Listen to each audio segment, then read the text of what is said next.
ওনার visa Napoli থেকে, মানে এটা বোঝাতে চাচ্ছিল যে ওনার নুল্লাস্তাটা নাপোলি থেকে। এখন উনি যেহেতু ওনার রেসিডেন্স পরিবর্তনের একটা কথা বলছে ভ্যানিসের দিকে, তো ভ্যানিসে উনি ওনার রেসিডেন্স পরিবর্তন করে তার পরিবারকে কি ডাইরেক্ট ভ্যানিসে আনতে পারবে কি না, সেই ক্ষেত্রে আসলে প্রেফেক্টুরা টু প্রেফেক্টুরা যেই যে একটা পরিবর্তন, সেক্ষেত্রে আসলে সময়সীমার একটা ব্যাপার আছে। এই ব্যাপারটা যদি একটু বুঝিয়ে বলতেন আমাদেরকে। ভাইয়া আসসালামু আলাইকুম। আমরা বরাবর মতন আসলে সবাইকে ভালো পরামর্শ দেই, এগুলা কমেন্ট চেষ্টা করি। চেষ্টা করি, জি অবশ্যই। হয়তো সবার কাছে আমাদের আসলে দিনকে দিন আস্থার জায়গা তৈরি হচ্ছে। আলহামদুলিল্লাহ। এই জায়গা থেকে যদি বলি, আমাদের সকল টিম যারা আমরা আসলে অনলাইনে অথবা অফলাইনে কাজ করি, এই ক্রেডিট সবার জন্য। তো আমাদের কাছে আসলে অনেকে যারা প্রশ্ন করে, ওরা দেখি দিনকে দিন আমাদেরকে স্টাডি করে এবং এইভাবে ওরা জ্ঞান অর্জন করে, যেটা আমাদের জন্য সত্যিকার অর্থে একটা ব্লেসিং, আলহামদুলিল্লাহ। তো আসলে এরই ধারাবাহিকতায় আমরা হয়তো বিগত ভিডিওতে আমরা বলেছিলাম যে আসলে যদি প্রেফেক্টুরা আমাদের কিটটা দিতে দেরি করে, সেই ক্ষেত্রে কোনো আর্জেন্ট কোনো কিছু করে প্রেফেক্টুরাতে বা কোস্টারে পর্যন্ত যাওয়া যায় কিনা, অথবা যদি মেডিকেল কোনো কনসার্ন থাকে যে আমাদের কোনো মেডিকেল সাপোর্ট দরকার, ডাক্তারের কাছে যাওয়া, আসলা ইত্যাদি ইত্যাদি, সেই ক্ষেত্রে আমরা পরামর্শ দিয়েছিলাম এভাবে যে আমরা হয়তো একটা ম্যানুয়াল কিট করে এভাবে আমরা প্রসেসটা করতে পারি। আচ্ছা, এরই ধারাবাহিকতায় আমাদের কাছে একটা প্রশ্ন আসছে, আই থিঙ্ক এটা বলা উচিত। আহিদুল ইসলাম নামে আমাদের এক ভাই ফেসবুকে আমাদেরকে লিখছিল এভাবে। ওনার ভিসা নাপোলি থেকে, মানে এটা বোঝাতে চাচ্ছিল যে ওনার নুল্লাস্তাটা নাপোলি থেকে।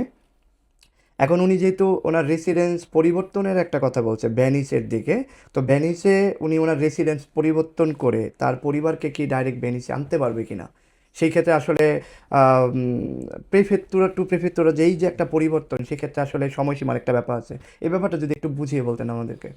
আচ্ছা, প্রথমত কথা হচ্ছে এটা একটা উনলাবরো ফাত্তি বিলে, কারণ লজিক্যালি আমরা আহ, কাজের স্বার্থে আমরা কিন্তু শহর চেঞ্জ করি না। হ্যাঁ, অবশ্যই। ওকে, তো যেহেতু রিকনজনজিমেন্টর পুরো প্রক্রিয়াটা বছর বছর ধরে হয়, জি, তো এই সময়ের মধ্যে অনেক ক্ষেত্রে আমরা কাজের শর্তে আমরা আমাদের জায়গাও চেঞ্জ করি, রাইট? অবশ্যই। জি, তো জায়গা চেঞ্জ করে, রেসিডেন্স চেঞ্জ করে পরিপূর্ণভাবেই নতুন শহরে গিয়ে জীবনযাপন শুরু করি।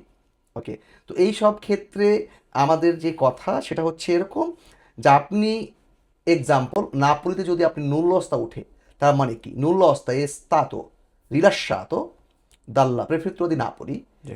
আর attualmente si trova nella provincia di Venezia। হুম। সেই ক্ষেত্রে যেটা করতে হবে, যে পরিবার ভেনেসিয়াতে আসবে, কোনো সমস্যা নেই, হুম। হসপিটালিটা ভেনিসেই করবে, কোনো প্রবলেম নেই। কিন্তু তারা প্রথম যে কাজটা করবে, একই সাথে দুই জায়গায় কাজটা করা উচিত বলে মনে করছি। সিয়া লা প্রেফেক্টুরা দি নাপোলি কে লা প্রেফেক্টুরা দি ভেনেসিয়া, হুম। প্রিমো ইংরেসটা পাঠাবে। নাপোলি জানবে, অবশ্যই নেলা ডেসক্রিপশনে দেলা মেইল এটা লেখা উচিত, যে me সোনো ট্রাসফেরিতো da Napoli a Venezia, আচ্ছা।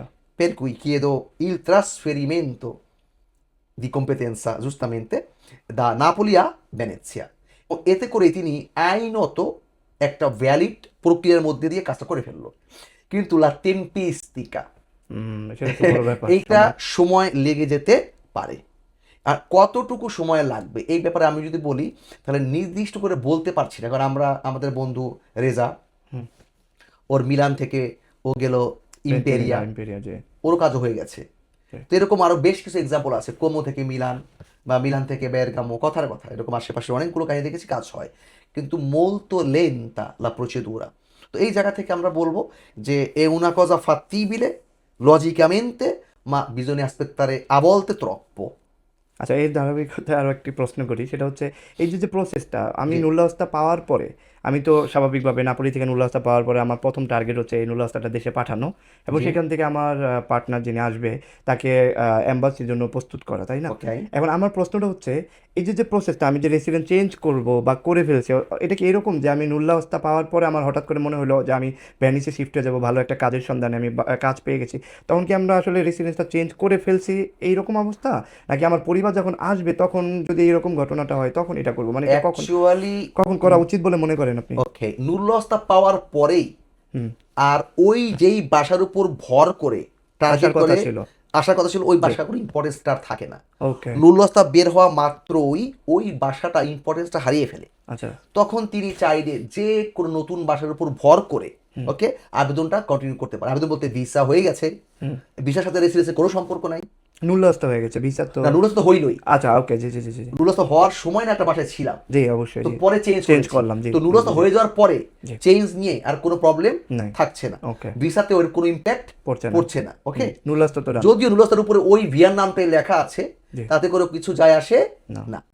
তার মানে আমরা বুঝে যাচ্ছি যে আসলে যত দ্রুত প্রসেসটা করা ভালো, কারণ আমরা জানি আসার পরে ওয়েট ইত্যাদি ইত্যাদি যে Exactly. যে সময়ের কথা বলবেন। আপনাকে অসংখ্য ধন্যবাদ। ধন্যবাদ তোমাকে।